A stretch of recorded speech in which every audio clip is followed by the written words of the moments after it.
Mesdames les ministères publics dans sa composition, nous sommes heureux à ce jour de comparaître par devant le tribunal des séances pour la défense d'un des citoyens congolais qui a bel et bien servi son pays au travers de la société LAC, Lignes aériennes congolaises. Et qu'à un moment donné, la société LAC s'était décidée de licencier abusivement les citants à l'époque. Et à l'époque, les citants avaient saisi le tribunal de grande instance de Kinshasa Gombe lorsqu'il siégeait encore en matière du travail. Et le tribunal de grande instance de Kinshasa Gombe, qui à l'époque a condamné LAC à payer aux citants des dommages et intérêts ainsi que les décomptes final dus. Et vous avez là le certificat de non-appel ainsi que la lettre du greffier divisionnaire authentifiant la décision du tribunal. Et quelques années plus tard, la société LAC sera dans des difficultés pour œuvrer ou continuer sa mission et le gouvernement congolais va décider de sa liquidation. Ainsi donc, le président du comité de liquidation qui sera mis en place aura comme responsabilité de liquider les passifs de la société, notamment et principalement à l'égard des anciens agents de LAC. Et le président du comité de liquidation, en la personne de M. Sengamali Norbert, va saisir tous les créanciers de la société LAC pour leur dire, au terme de l'Assemblée générale, j'ai été saisi, instruit,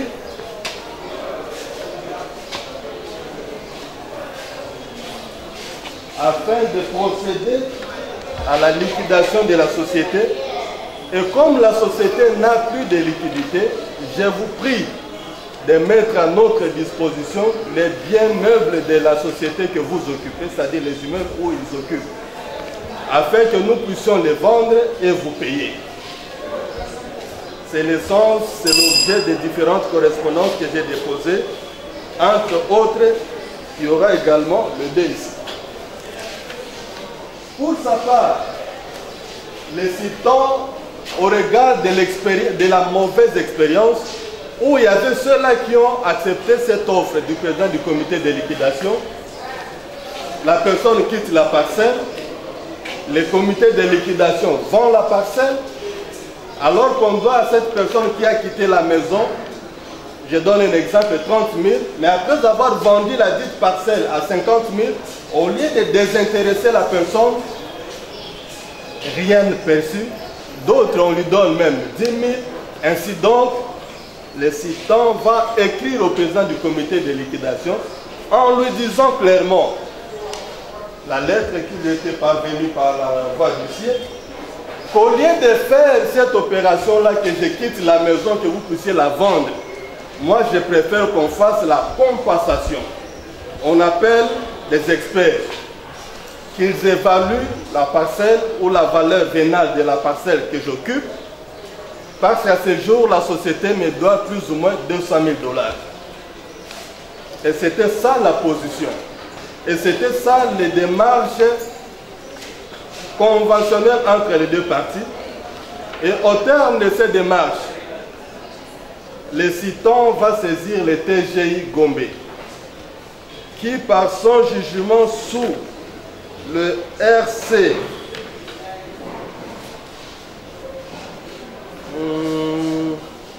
sous le RCSA 24 et 300 va déclarer les citant comme propriétaire du studio 5 Motel Fiki ainsi que d'une partie d'un terrain dénommé terrain de basketball. Et c'est alors que les cités va s'illustrer par ce que les citants dénoncent par devant le tribunal des séances. Les cités vont d'abord faire un acte d'appel devant la cour d'appel de Kinshasa-Gombe, où il se présente comme le président du comité de liquidation en lieu et place de M. Norbert Sengamali, qui est nommé comme tel, et sa décision de nomination publiée également au journal officiel. Et devant la cour d'appel, il obtiendra gain de cause, il y a suspension d'exécution du jugement. Il ne s'est pas arrêté là. Il va encore cette fois-là, bien que nous sommes devant la cour d'appel, il va initier une autre action en catimini, avec ordonnance abréviative de toujours avec cette qualité-là du président du comité de liquidation. Ainsi donc, les citants considèrent que les obstructions faites par les cités, qui se présentent comme président du comité de liquidation, sans aucun acte les nommant comme tel, constituent les infractions d'usurpation des fonctions publiques, ainsi que d'atteinte plutôt aux droits garantis aux particuliers. Voilà pourquoi les citants a saisi les tribunaux des séances. Nous avons dit, voilà brièvement les faits. Instruire infraction après infraction. Premièrement, nous allons débuter avec la prévention d'usurpation des fonctions publiques.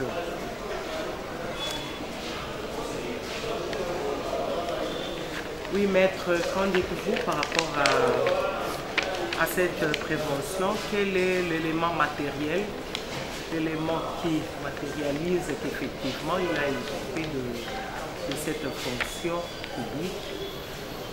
Mesdames le ministère public, par rapport à l'acte matériel de l'infraction dénommée usurpation des fonctions publiques, c'est-à-dire qu'il faut que vous soyez devant un document, un titre, dans lequel les cités se prévaut d'une qualité qu'il n'a pas. Et nous avons produit devant le tribunal des séances deux exploits ainsi que les lettres écrites à cet effet, notamment un acte d'appel et une requête sollicitant l'abréviation des délais, et également une assignation devant le TGI Galamou, accompagnée d'une requête de M. Moudahama présentant ou saisissant le tribunal ou le chef de ces deux juridictions comme le président du comité de liquidation de la société HAC. Pourquoi nous disons? Parce que le cité lui-même, lors de la première audience, par son conseil, a eu à déposer, je pense que c'est ça, un document où il y a l'apparition du journal officiel, où il est clairement indiqué à cette page la composition du comité de liquidation, et vous voyez clairement c'est M. Norbert Sengamali qui est le président du comité de liquidation de l'AC, et non M. Moudahama Boniface tel qu'il se présente dans les différentes correspondances qu'il écrit. Répondant toujours à cette même question, nous avons ici un avis au public, signé par le même M. Boniface Moudahama Bati, où il est en train de vendre les 10 biens. Et dans ce communiqué, il a signé également comme président du comité de liquidation de l'AC, alors qu'il n'a aucune preuve quant à ça. Et cette cause devant le tribunal des séances, c'était pour qu'il vienne se justifier de cette qualité par devant le tribunal, au cas où il serait effectivement le président du comité de liquidation. Il aurait été des devoirs du tribunal de le constater, et nous députés, nous avons dit. Ministère public, vous avez la parole. Monsieur le cité Moudahama Bahati est-il agent dans la société LAC? Oui. est-il agent fonctionnaire de l'État reconnu comme tel? Vous avez la parole sur Bien sûr que oui, M. Moudahama Bahati est membre du comité de liquidation et non président du comité de liquidation. Il est membre et non président. Le président, c'est M. Norbert Sengamay. Et nous avons saisi le tribunal des séances parce que les membres se prévaut de la qualité du président du comité de liquidation, qui est autre chose avec le fait d'être membre du CPI. C'est pareil avec le tribunal des séances. Si le tribunal peut nous accepter de donner cet exemple, nous avons une composition des juges de ce tribunal. Mais lorsque l'une ou l'un d'entre eux comme juge signe un document dans lequel il écrit président de la juridiction, bien qu'elle soit juge, là elle a commis une usurpation de fonction, nous avons dit. Non, non. Moi, ma question, qu'il est agent fonctionnaire de l'État dans l'AC. C'est simplement par rapport à l'organisation, soit au comité qui a été établi, qui n'est pas président. Si j'ai bien compris. fonctionnaire de l'État, mais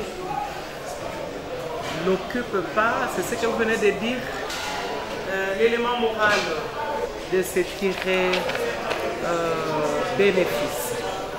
Procureur de la République et le tribunal des séances, l'élément moral, c'est l'intention de nuire au citant. L'intention de nuire au citant se cristallise par quoi? Le citant a produit un jugement du tribunal de grande instance de Kinshasa Gombe qui lui reconnaît comme propriétaire. Et sans titre ni qualité, le cité s'oppose à cette qualité et se prévaut d'une qualité qu'elle n'a pas et saisit même le tribunal. Le TGI Kalam où nous avons produit l'assignation pour solliciter le déguerpissement du citant dans la parcelle où il a toujours habité depuis des années. Voilà où se cristallise l'élément moral qui consiste à l'intention de vouloir nuire au citant. Nous avons dit. Public, a-t-il des questions? Celle de l'atteinte aux droits garantis aux particuliers.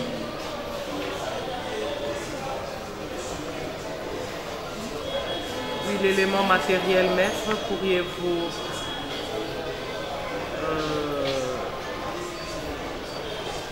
nous donner l'acte incriminé?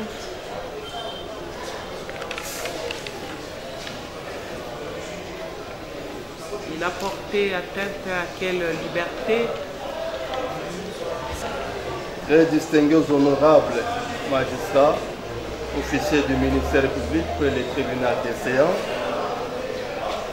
l'atteinte aux droits garantis aux particuliers, c'est quoi? Elle loge où? Il est connu de tout le monde que la justice est rendue sur l'ensemble du territoire national au nom du peuple congolais et les décisions de la justice sont exécutées au nom du président de la République, magistrat suprême.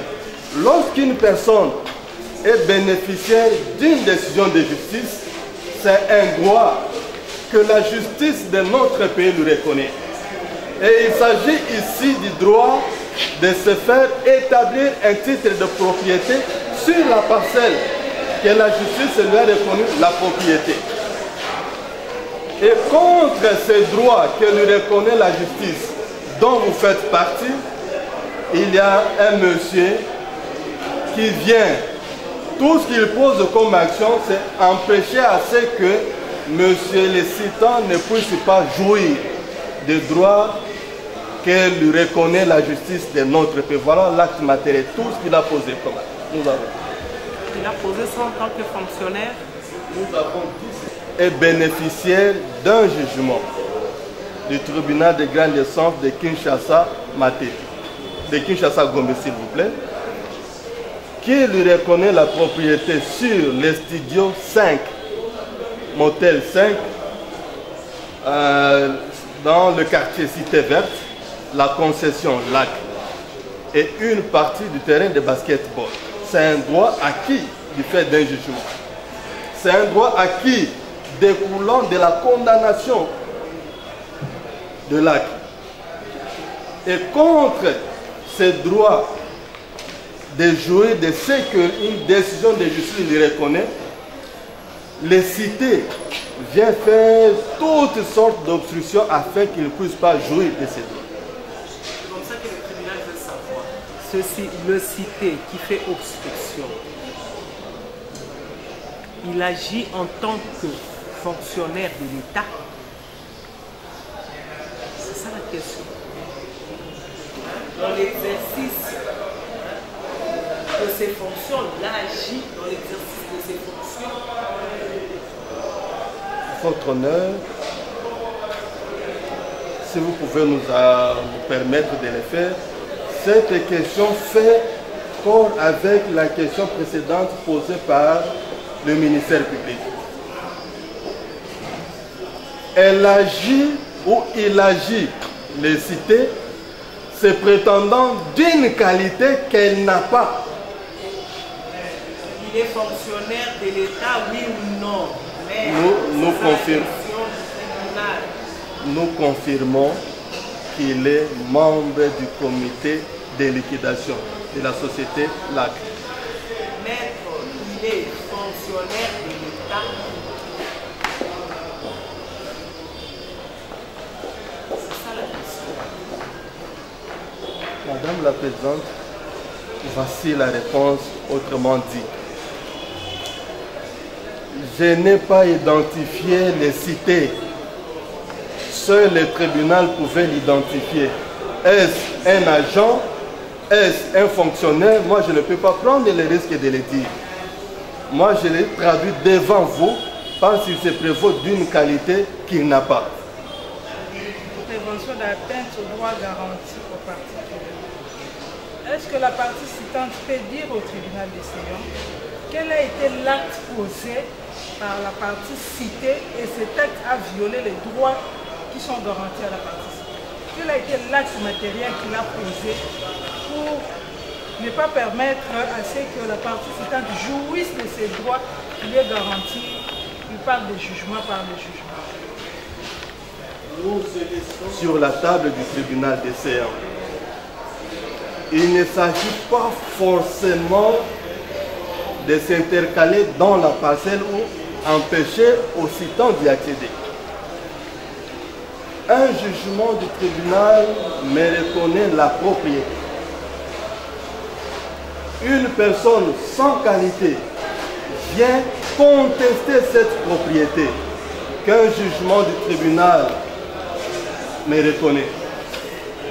Les derniers documents, c'est d'ailleurs les documents que la présidente s'en sert, où les cités, même avant la dite parcelle,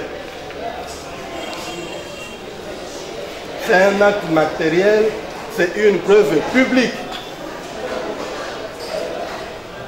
Nous avons dit. La partie citante déclare devant votre tribunal, il y a des jugements qui ont reconnu les droits des propriétaires. Nous sommes tous juristes et magistrats de surcroît. Nous savons que quand le tribunal ordonne, quand le tribunal accorde un droit, il ordonne au conservateur d'établir un titre, puisque le droit immobilier est garanti par un titre, c'est le certificat d'enregistrement. Ce n'est pas le jugement qui garantit le droit de propriété. Quand le tribunal reconnaît un droit de propriété, il ordonne au conservateur d'établir un titre. C'est avec ce titre-là qu'il va se prévaloir de ces droits-là lui reconnus par le jugement. Est-ce que la partie citante a un titre sur la propriété lui reconnue par le tribunal? Madame la Présidente et membres de la composition, j'ai commis une imprudence le matin en sortant. J'ai oublié le premier jugement, mais le deuxième jugement qui a corrigé une petite erreur matérielle est là et déclare très bien. Le tribunal dit, c'est sous ce RC 123-374, ordonne au conservateur des titres immobiliers de la commune de Selembao de rectifier les numéros d'enregistrement contenus dans les 10 jugements sous le RC 123-023 en inscrivant au numéro. Donc, le tribunal a eu le soin d'ordonner aux conservateurs d'établir au profit du citant les titres de propriété et il a sorti également son jugement de l'exécution provisoire sur des dispositions de l'article 21 du Code de procédure civile. Et lorsque nous sommes dans le... Par un jugement, on a ordonné aux conservateurs de vous établir un titre. Avez-vous ces titres-là, ce certificat, vous en avez ou bien vous prévalez de la propriété à partir de ces jugements? D'un avocat, de tout juriste, ce n'est pas de dire oui ou non. J'ai dit oui, j'explique. À ce jour, nous n'avons pas encore un titre. Nous avons le jugement qui ordonne aux conservateurs de nous établir un titre. Un jugement assorti de la clause exécutoire, non offrant tout recours. Et lorsque nous sommes devant les conservateurs, parce que les conservateurs, étant donné qu'il s'agissait d'un bien anciennement appartenant à l'État, le conservateur doit écrire, même aujourd'hui, doit écrire au propriétaire, monsieur, je viens d'être notifié par un jugement du tribunal de grande instance de Kinshasa, Gombe, qui m'ordonne à faire ceci. Voilà pourquoi je vous demande de me retourner l'original du certificat d'enregistrement que vous avez afin de l'annuler. C'est à ce moment-là que le cité vient faire obstruction à la procédure. Je pense que j'ai bien répondu. Pour dire brièvement, un titre, si nous l'avons présentement, nous disons non. Celui qui doit établir le titre, c'est le conservateur, suivant une procédure appropriée. Et la procédure demande à ce qu'elle puisse solliciter la remise du certificat, l'ancien. C'est la loi qui l'oblige. Ce sont les dispositions des articles 235 du Code de la loi dite foncière qui oblige cela.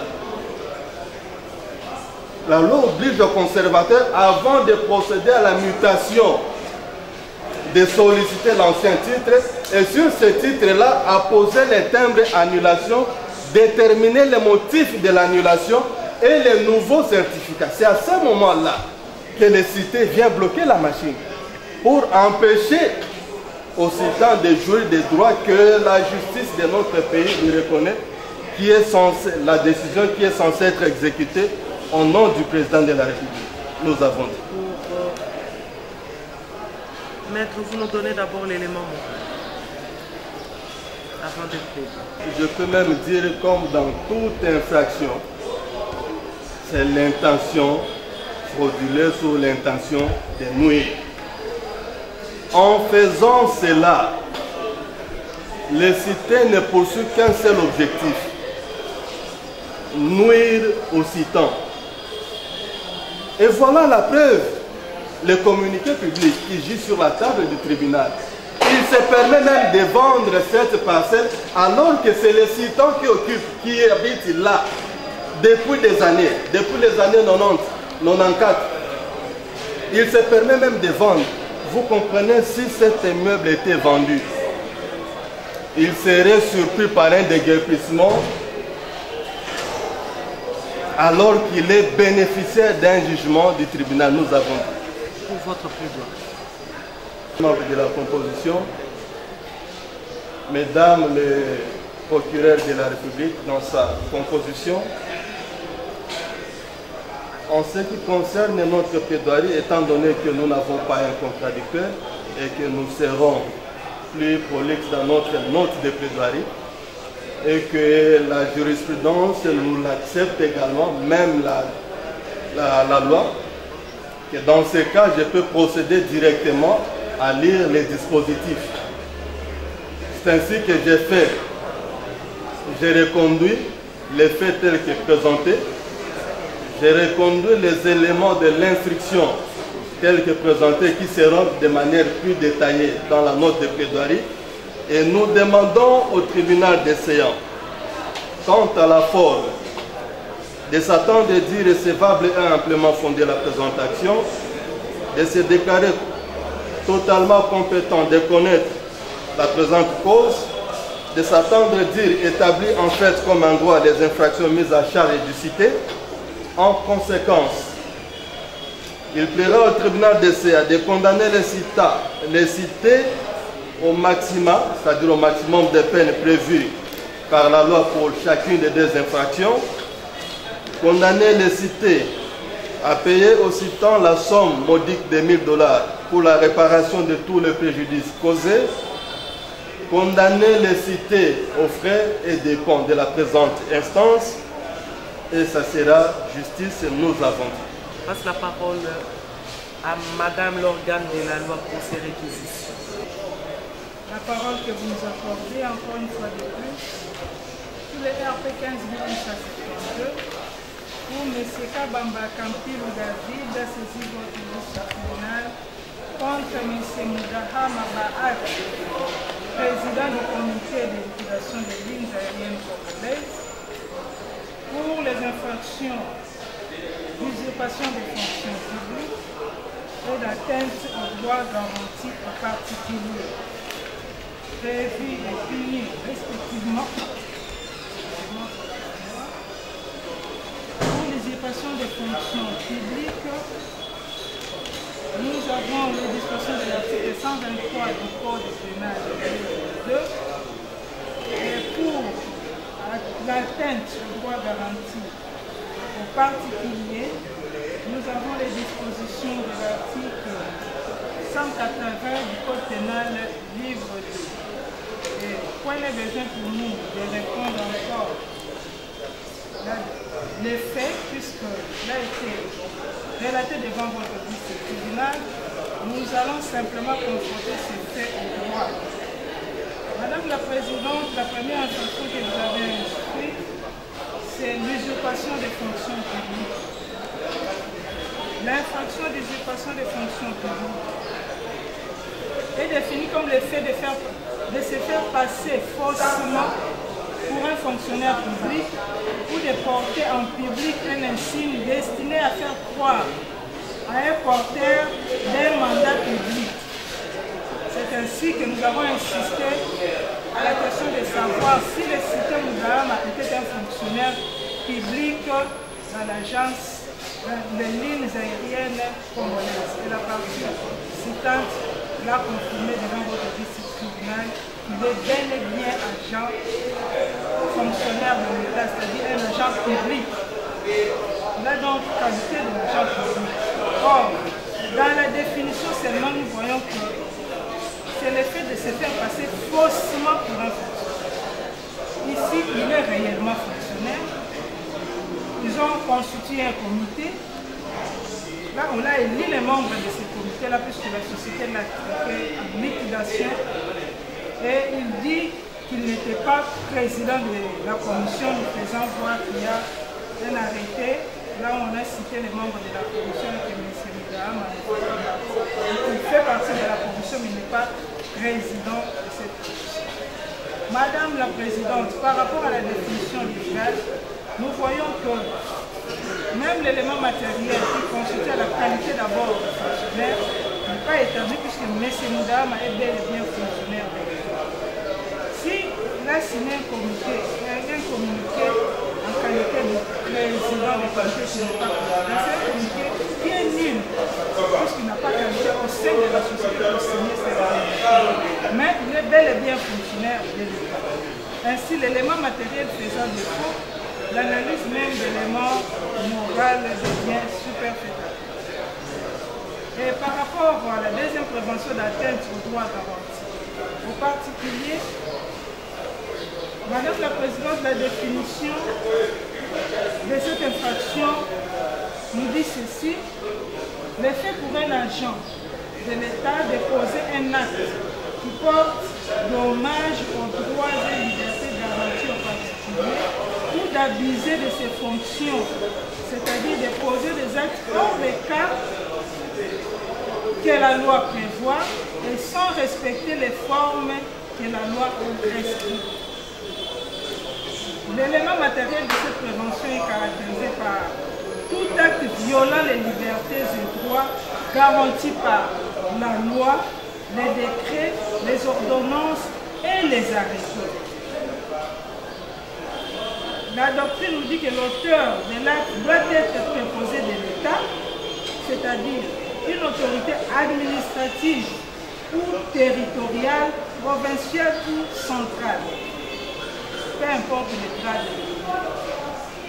Nous voyons déjà, par rapport même à la définition, que même à la première prévention, nous avons déjà démontré que M. Cité Moudahama, c'est un fonctionnaire de l'État. Là, donc, c'est très. J'ai posé la question à la partie citante. Quel a été l'acte qu'il a posé, violant les libertés garanties par des lois, des décrets, l'ordonnance et les arrêtés? C'est comme ça que j'ai demandé. Il a un jugement, oui, qui garantit à ce qu'il soit propriétaire de cette parcelle qui est propriétaire. Le jugement, c'est un droit à devenir. La loi a prévu que pour être propriétaire, on doit avoir les certificats d'enregistrement. Il n'a pas encore eu les certificats d'enregistrement. Et si la partie Moudahama, dans sa qualité, elle peut aussi attaquer ces jugements, bien que ce soit sorti de la clause exécutoire. S'il y a un appel, il peut aller même jusqu'en cassation. Le jugement ne sera pas exécuté. C'est comme ça que nous avons demandé. La loi garantit les droits de propriété. Et c'est le certificat d'enregistrement qui est le titre reconnu. Même dans la définition, on dit pour qu'il y ait violation, l'atteinte du droit garanti au particulier. Ces droits doivent être reconnus par la loi, les décrets, les ordonnances et les arrêtés. Mais ce n'est pas le cas ici. Son droit n'est pas encore reconnu par la loi.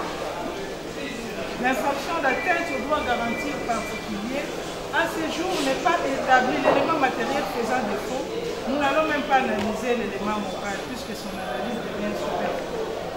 Ainsi, Madame la Présidente, vous allez recevoir cette citation directe qui me l'a déclarée non fondée, ainsi que les faits pour lesquels la partie citée et poursuivie sont non établis en fait comme en droit. Vous allez donc l'en acquitter, les renvoyer au fin de toute poursuite sociale, ainsi ça sera fait comme des grandes. La justice est rendue sur l'ensemble du territoire national et vous faites partie de ce corps. Au nom du peuple congolais. Les décisions sont exécutées au nom du président de la République. Je suis pas. Dès l'instant que la justice, ici également il y aura une décision de justice. Quand la décision de justice tombe, c'est une décision d'un pouvoir institué. Ça vaut arrêter, ça vaut ordonnance, ça, toute la force de la loi nous avons dit. Suffisamment éclairé, clôt le débat et prend la cause en délibéré pour son jugement intervenir dans les délais de la loi. Le tribunal vous remercie. Plus rien ne reste en rôle de